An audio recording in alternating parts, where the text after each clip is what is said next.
I'm excited to close out our You Asked For It series today because we're going to answer the question that probably comes up more than any other question. It's a question that a lot of people are constantly asking us in some variation of, what am I supposed to be doing with my life?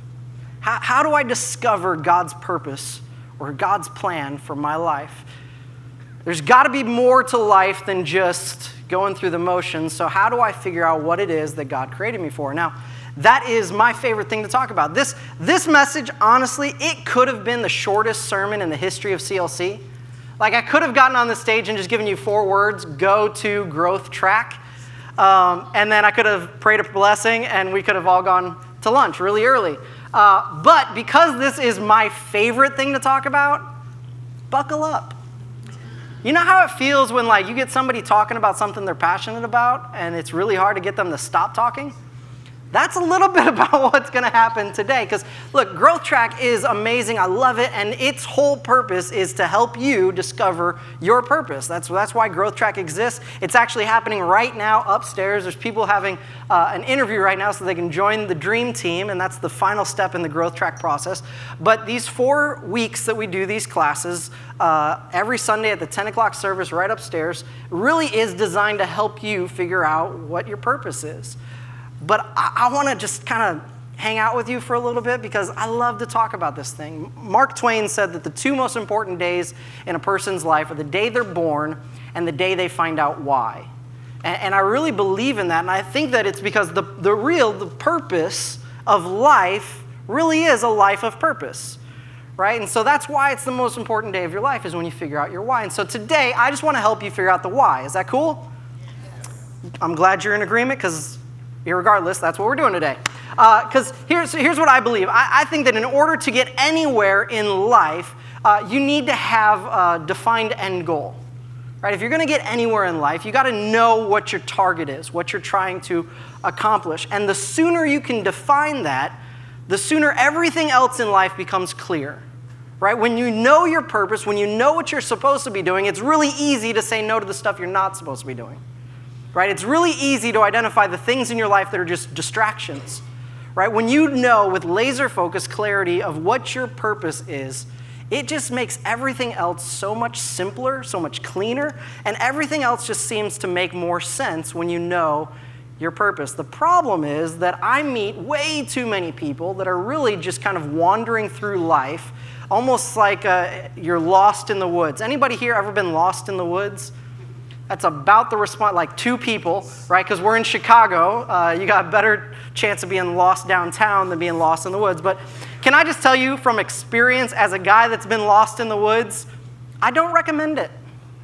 It's not a lot of fun. And it might be the circumstances of how I got lost in the woods. I shouldn't even share this story because you're going to judge me for it, but here goes anyway. So several years ago, I was in Boulder, Colorado with a group of guys, and we decided to go snowshoeing. Yes, that was the response I was expecting, and just a lot of confused looks of why you'd want to do that, and is that even a real thing? Yes, snowshoeing is a thing. And so we rented some snowshoes, but then we got distracted. We went out to dinner. We started hanging out and talking and having a good time, and when we came back to the cabin, it was late. It was 10, 11 o'clock at night. Not exactly the ideal time to go snowshoeing, okay? So we had a very important decision to make. We had 2 choices. We could wake up early the next morning and use the shoes that we had rented, had a good time, and then turn them back in. Or option 2, we could be idiots and decide to go snowshoeing in the middle of the night. Give you a wild guess which option we went with.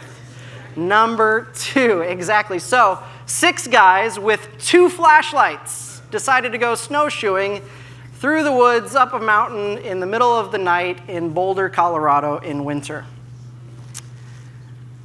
And I know what you're thinking. You're thinking, Brent, you are so white, I can't even relate to you right now. I know that I just got uninvited to the cookout for a bunch of you, and I'm sorry, I apologize. But here's what happened on that evening. We got so lost, so turned around. We were lost for hours in the woods.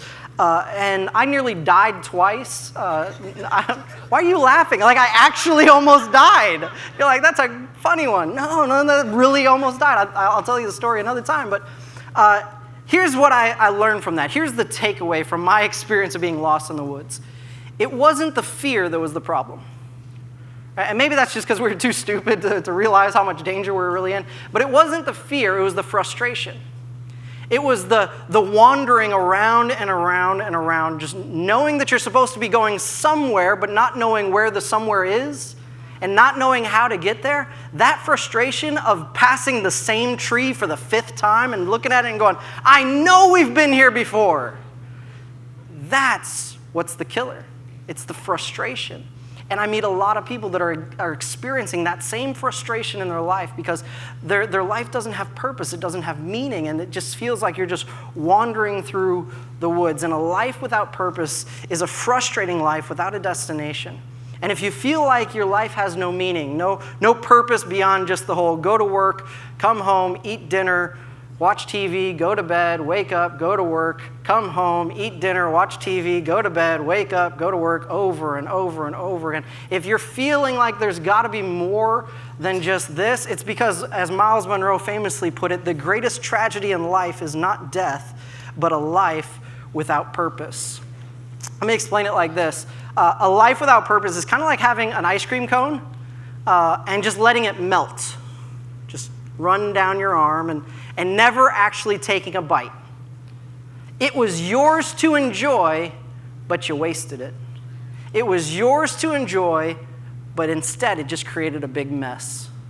And I think there's a lot of people living this life right now, and the ice cream cone is melted, and it's just created a mess in your life, and you need some clarity and you need some purpose. But here's the great news today. I'm done being Debbie Downer.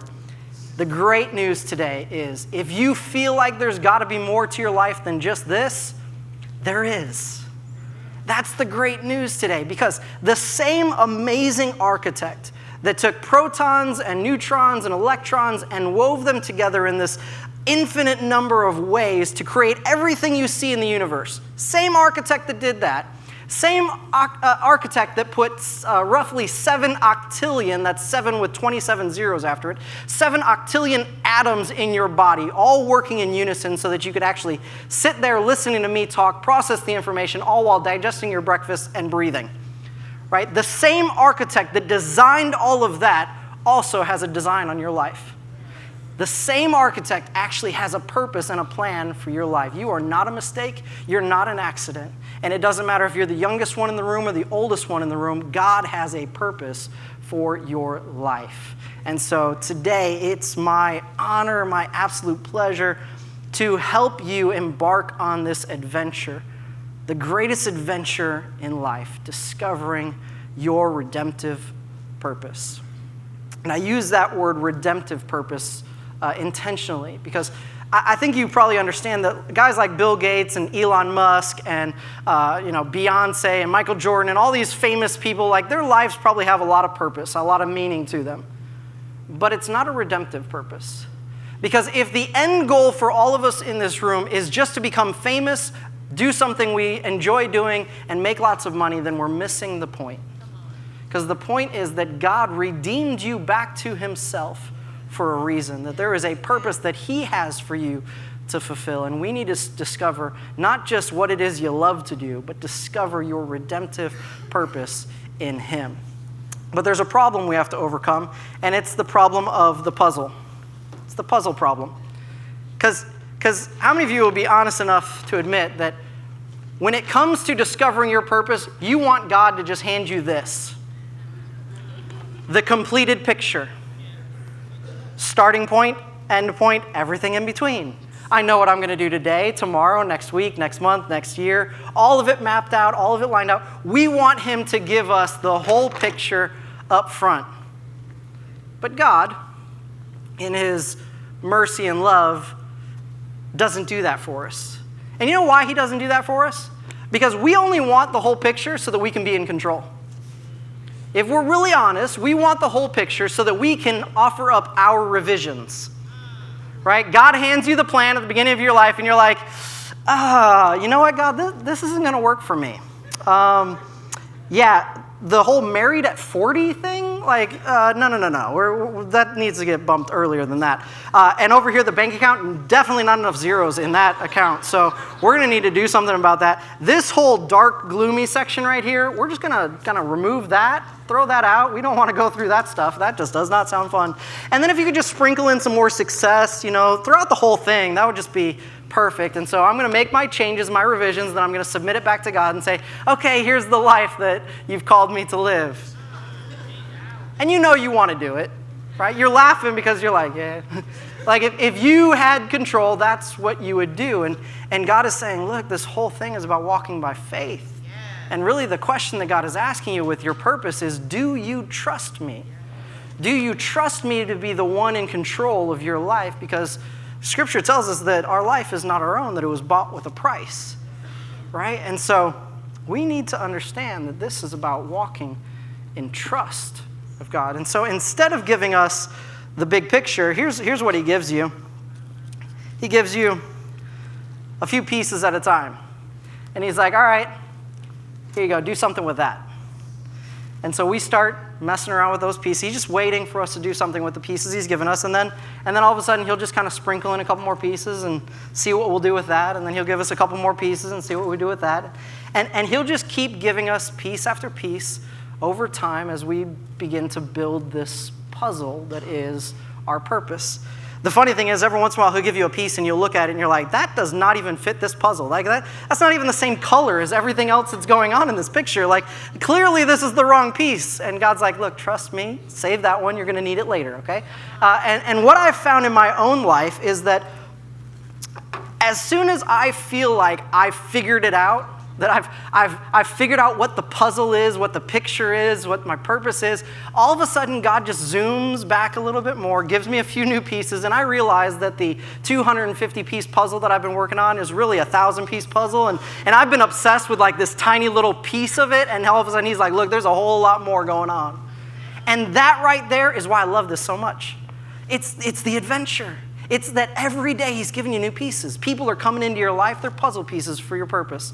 And he's giving you opportunities and experiences, and there's ups and there's downs and there's problems and there's success and there's joy and there's these moments that all of it weave together, and he's just giving you new pieces for you to play with, for you to fit together. And man, he's got an amazing plan if you'll just trust him and take the pieces as they come and weave them together to walk out this amazing purpose that we have. Now, when it comes to putting together a puzzle, what piece do you start with?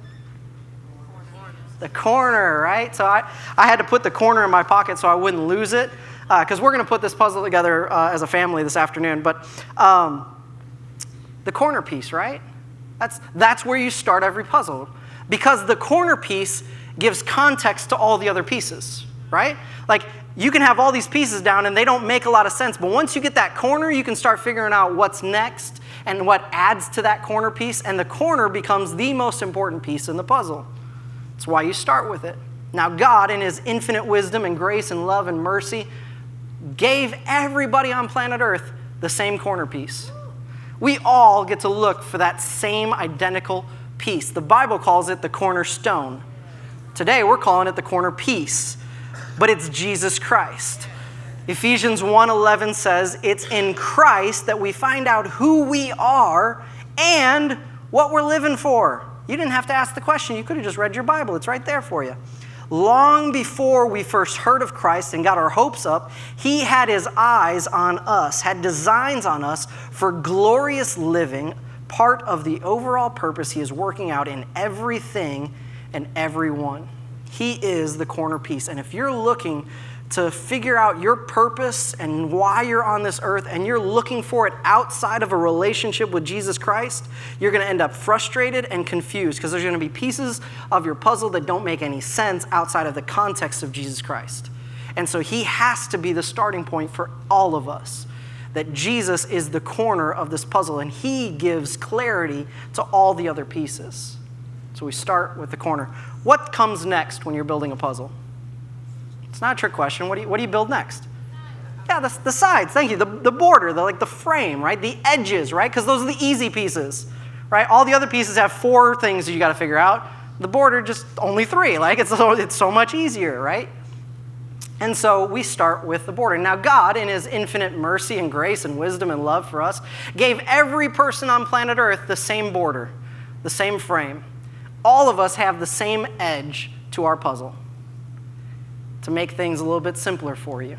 And this is our redemptive purpose. And it's something very simple. It's simply to know God and to make him known.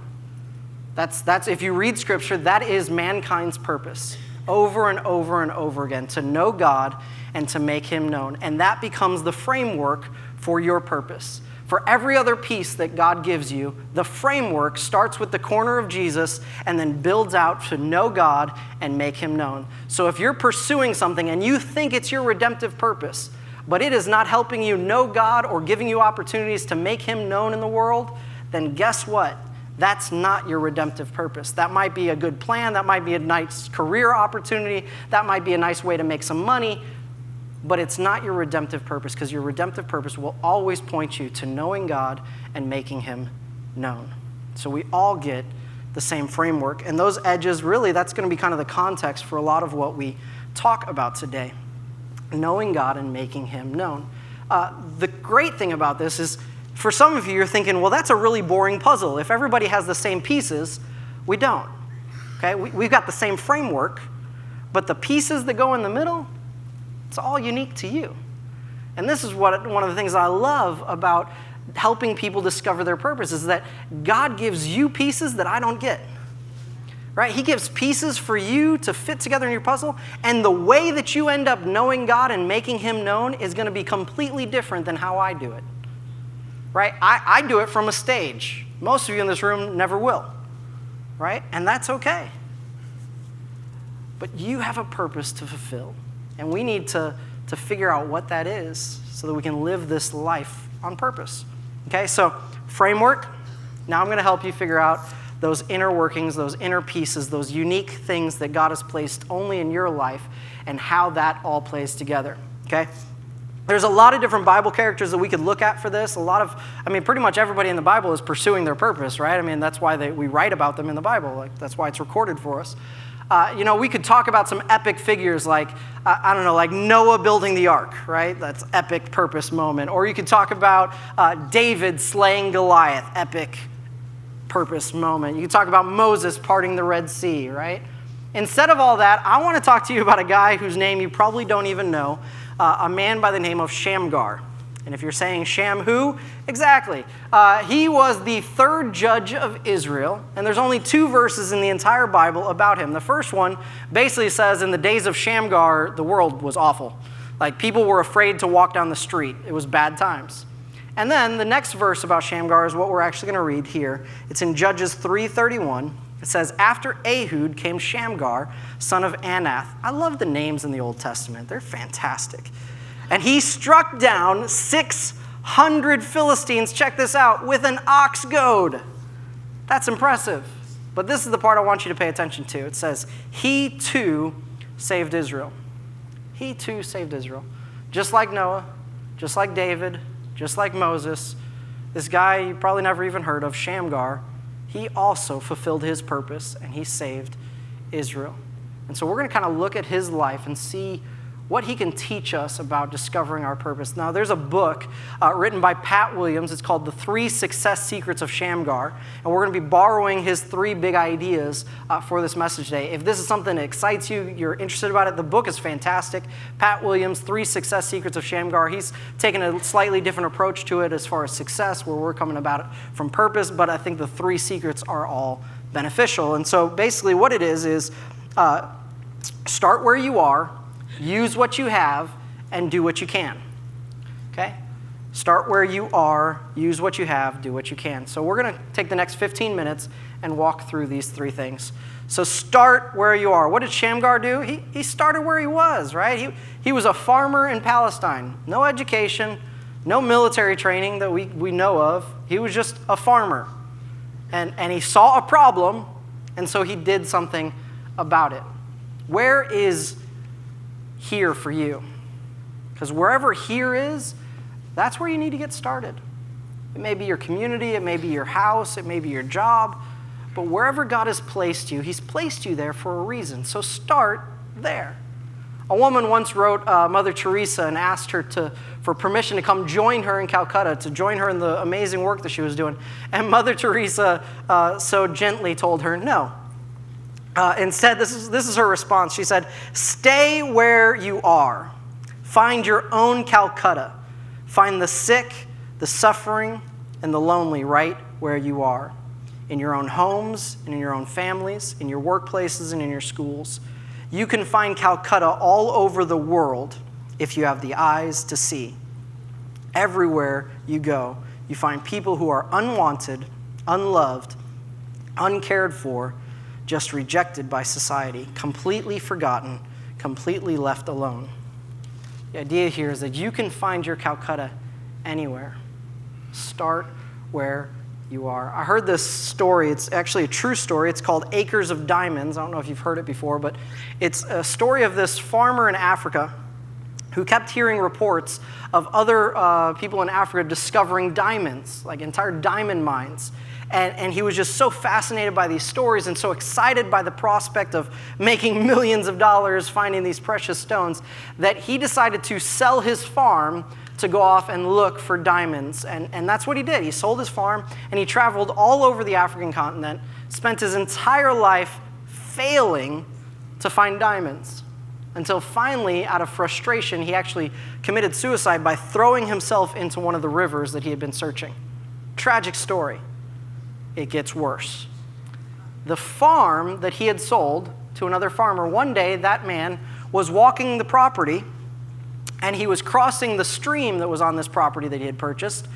And as he was about to cross the water, there was something that caught his eye. There was this shimmer. It was blue and red, and it was brilliant. And so he reached into the water and he picked up this giant rock that just, it was brilliant the way it just reflected the light. And he thought it was a curious thing. He thought it was probably a conversation piece. So he took it home and put it on his fireplace mantle.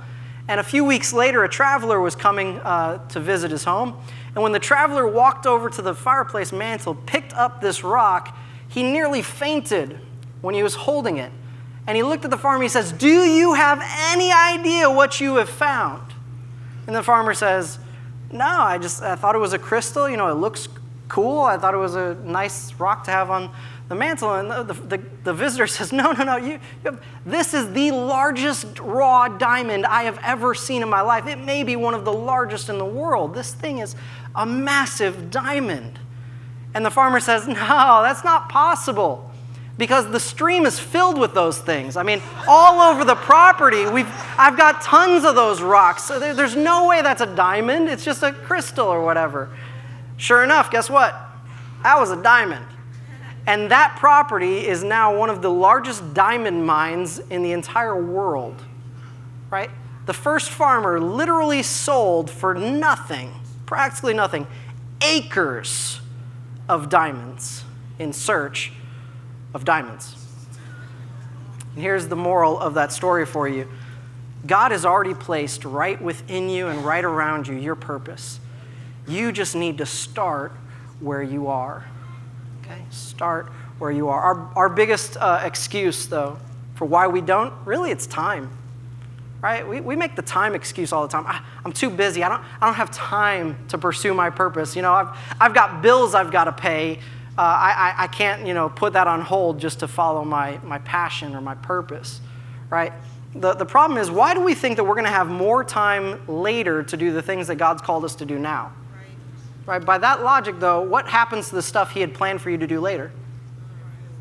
It gets pushed back. And then that stuff gets pushed back. And eventually, you're going to end up with ice cream melted all over your hand, wasting this gift that God had given you. And we all know the truth is we don't find time, right? We make it. I heard about a conversation between two people where the first one was saying, I really feel like God has called me to go back to school to get my nursing degree and to go into that field and represent Christ in the hospitals. And the first person was saying, but at my age and I've still got to work, and so I would have to do part-time, and it would take me 10 years to get my degree. They're like, do you have any? I'll be 52 years old by the time I actually start as a nurse. And the second person talking to them said, well, how old do you think you'll be in 10 years if you don't go to nursing school? Because the reality is the time is going to happen one way or the other. The question is, what are you going to do with the time that you have left? I got totally distracted this week by a website I found called 4,000 Saturdays. It's really interesting. 4,000 Saturdays, it's based on the premise that in the average person's lifespan, if you live to be, what the average age, 75, 79, somewhere in there, you will have about 4,000 Saturdays in your lifetime. And so like they'll break it down for you, like how many you have left. That could be really exciting or really depressing, depending on how old you are. Personally, I came to the realization that I'm middle-aged because I have 2,180 Saturdays left out of the 4,000. Like that was a little bit scary for me. But it gives all kinds of other stats, like how many minutes you've been alive. So I got totally sidetracked by it. But 4,000 Saturdays, and the question is, what are you going to do with them? Right? Psalm 90, verse 12 says, "Teach us to number our days that we may gain a heart of wisdom." And I think it's wisdom when you can actually look at the time that you have and make a plan for what you're going to do with it. Right? And maybe you don't have Saturdays off, but my guess is you've got at least a day, maybe a half a day, maybe even just a few hours a week that you have off from your other obligations. Because I get it, bills got to get paid. I got bills too. Right? But you've got time. It maybe God's called you to write a book. And you can start writing one page every Saturday. By the end of the year, you'll have 52 pages. That's not a bad start to a book. And that's just if you only use Saturdays. Maybe whatever God's calling you to, you realize now that you're going to have to get a degree to be able to get in that field. And maybe you can take a class a week, just one class.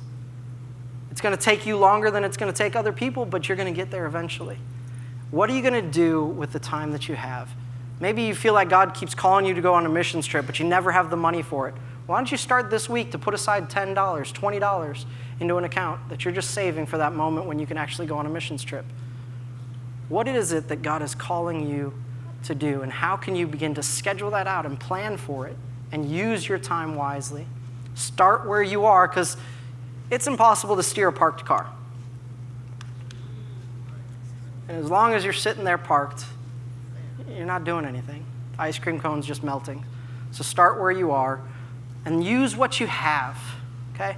It's a theme in the Bible, what's in your hand. We see that a few times in Scripture. And so, Moses uses his walking staff. David has his slingshot. Shamgar apparently had an ox goad, which if you don't know what an ox goad is, it's a pointy stick. It's not even classified as a spear, because that would be useful for killing 600 Philistines. He just had a pointy stick. But he used what he had. And here's the thing that we got to understand about this. It's use what you have, not what you wish you had. Okay? Another way I could put this is use what God gave you, not what God gave somebody else. Okay? Because I think a lot of times we end up with like purpose envy. And like we want to do what so-and-so does at the level they do it and the way they do it. And we just want to be them. But God's called you to be you. Right? If you start running around Chicago with an ox goad, look, I don't want to see none of you on the news later this week with your ox goad, okay? Like, that's not the tool that God has given you, right? How many of you know that Pastor John, man, that man can sing? Like, this is not fair. Like, sometimes I look at him with just so much jealousy, like I have to repent, because, like, he has more talent in his little pinky than I got in, like, all of this, right? Like, if I showed up here next week and I said, you know what, John, it's my turn.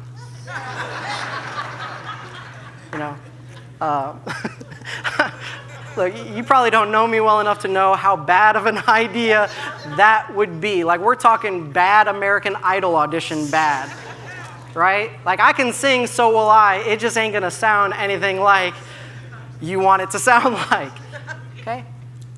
I can't use the gifts that God has given John, no matter how much I want them.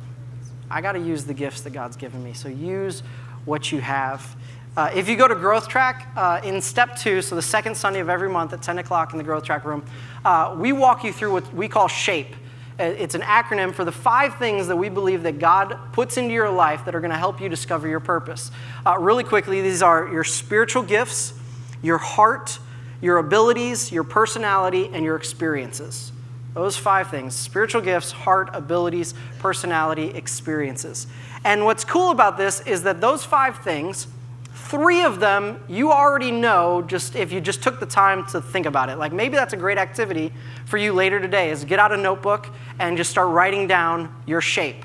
Okay? And so the 3 that you probably already know is your heart, right? Like you probably know what you're passionate about. If you love kids or you hate kids, that's a pretty good indicator of where your purpose may be. If you love music or you love people or you love witnessing to somebody, what are your passions? Do you love music? Do you love creative? Do you love the arts? Like what is it that you're passionate about? It may be a people group. It may be a circumstance. You may be passionate about the homeless. You may be passionate about veterans. You may be passionate about women. You may be whatever you're passionate about. That was not for the single guys, by the way, the whole passion about women, just for clarity. I saw a couple of light bulbs go off, and I was like, no. But what are your passions? You probably already know your passions. You also hopefully already know your abilities, right? Like I'm very aware of the fact that I do not have a musical ability. Like I don't have that one, right? But you hopefully know what your abilities are. Maybe you're a great communicator. Maybe you're just super creative. Maybe you can organize things better than the rest. Maybe you're a writer. Maybe you have these abilities that can propel you in different fields or different areas. But you probably know what your abilities are. You also hopefully know what your experiences are. You know what education you had, you know your job history, you know the experiences that have happened in your life, the good and the bad, the ups and the downs, and the circumstances that you've been through. And then when we weave all of those things together, it really helps you figure out the center of this puzzle that you're putting together. Now, the 2 of those 5 that you might not have a great grasp on are your spiritual gifts and your personality. So, here's the brilliance of Growth Track. In step 2, we give you a spiritual gifts test and a personality profile. Aren't we the best?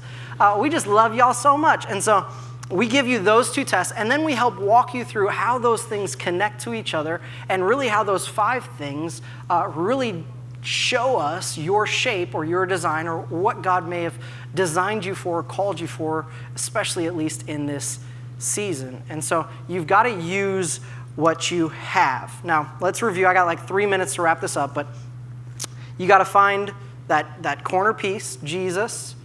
Your redemptive purpose is to know God and make him known. That's the framework for all of this. And then the center of it, all the extra pieces that God gives you, you're going to start where you are. You're going to use what you have. And finally, you're going to do what you can. Do what you can with what you have right where you are.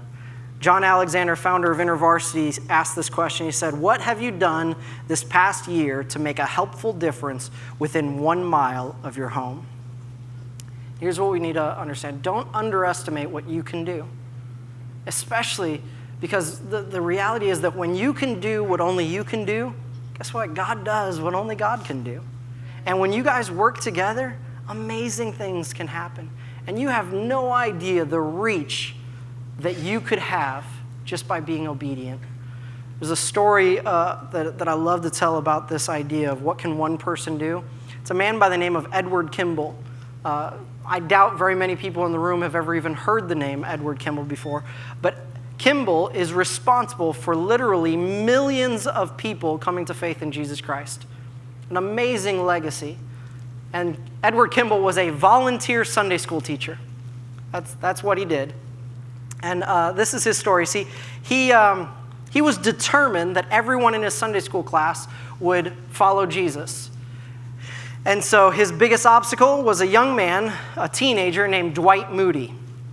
Yes, that Moody. Moody Bible Institute right here in Chicago.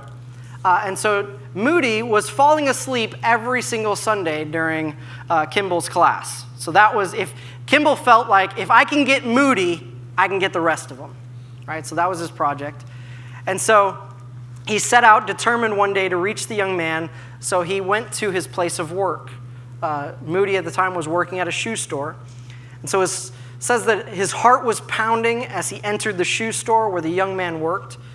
Kimball says that I put my hand on his shoulder, and as I leaned over, I placed my foot upon a shoebox, and I asked him to come to Christ. But Kimball left thinking that he had failed miserably for his lack of eloquence. Moody, however, left the store that day a new person and eventually became the most prominent evangelist in America. But it continues. Moody arrived in Liverpool in 1873 to do a series of crusades. And the meetings were going poorly at first, but eventually the blessings began to flow. And Moody while on that trip, visited a Baptist chapel pastored by a very scholarly man named F.B. Meyer, who at first couldn't stand Moody and his way of preaching, but Meyer was soon transformed by Moody's message. And at Moody's invitation, Meyer toured America at Northfield Bible Conference. He challenged the crowd, saying, "If you are not willing to give up everything for Christ, are you willing to be made willing?" And this kind of becomes a 6 degrees of separation, but that one remark changed the life of a struggling young minister named J. Wilbur Chapman. Now, Chapman proceeded to become a powerful traveling evangelist in the early 1900s, and he recruited a converted baseball player, probably the first name on this list that you'll recognize, named Billy Sunday. And under Chapman's eyes, Sunday became one of the most spectacular evangelists in American history. My favorite Billy Sunday quote is, he's the one that said, "Going to church on Sunday doesn't make you a Christian any more than going into your garage makes you an automobile." I love that. Dude was awesome. His campaign in Charlotte, North Carolina produced a group of converts who continued praying for another such visitation of the Spirit. In 1934, they invited evangelist Mordecai Ham to conduct a citywide crusade. On October 8th, Ham, discouraged, wrote a prayer to God on the stationery of his Charlotte hotel. "Lord, give us a Pentecost here. Pour out thy Spirit tomorrow." And his prayer was answered beyond his wildest dreams when the next morning a Central High School student named Billy Graham gave his life to Jesus. It's an amazing journey. Edward Kimball said yes to God. Moody said yes to God. Meyer said yes to God. Chapman said yes. Billy Sunday said yes. Ham said yes. Eventually, Billy Graham said yes. And through his ministry, millions have said yes to Jesus. But what would have happened if Sunday school teacher Edward Kimball had said no? What if he just decided that morning to keep on walking, to not stop in at that shoe store, to not make Moody his project for the summer? What if he had said no instead? See, when it comes to discovering our purpose and doing the thing that God has called us to do, the biggest weapon in your arsenal is not a walking stick, it's not a slingshot, it's not even an ox goad. The greatest weapon you have is a 3-letter word, Y-E-S. Just say yes to what he's calling you. Start where you are, use what you have, do what you can. Right? It may be as simple as just leading a Sunday school class. It may be as simple as telling one person about Jesus. What can you do? Because there's something that you can do right where you are with what God's given you today. But most importantly, what do you think God could do through your simple act of obedience? If he can take a Sunday school worker and bring millions home, what can he do through your obedience? St. Francis of Assisi said, "Start by doing what is necessary, then do what is possible, and suddenly you're doing the impossible." Start by doing what you can with what you have right where you are. And so my question, this is the one I want you to wrestle with for the rest of today and maybe on to the week. What's your yes going to be? What's the thing that you just know that God's been nudging you towards, and you've been ignoring it, and you've been saying no, and maybe today is the day that you finally say yes. What is it? What are you going to say yes to? For some of you, maybe it's going up to Growth Track next week. Maybe for some of you, it's going to the life group leader training later today. Maybe for you, it's saying yes to that dream team opportunity to go and join one of our outreach teams here at CLC. Maybe you're going to say yes to 21 days of prayer that we're starting next month, of just putting God first and having our first thoughts be on him.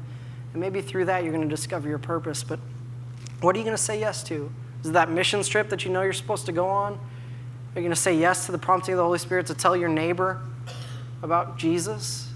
Invite your coworker to church? What's your yes going to be this week? If you want to walk a life, live a life of purpose, start where you are, use what you have, do what you can. Thank you for watching the Christian Life Center YouTube channel. Don't stop here. Subscribe to this channel and hit the notification bell so that you can stay up to date with our weekly sermons. If you have any questions or want to connect with us through the week, you can go to our website at clc.tv, or you can download our free app that's available on your phone. Thank you, and God bless.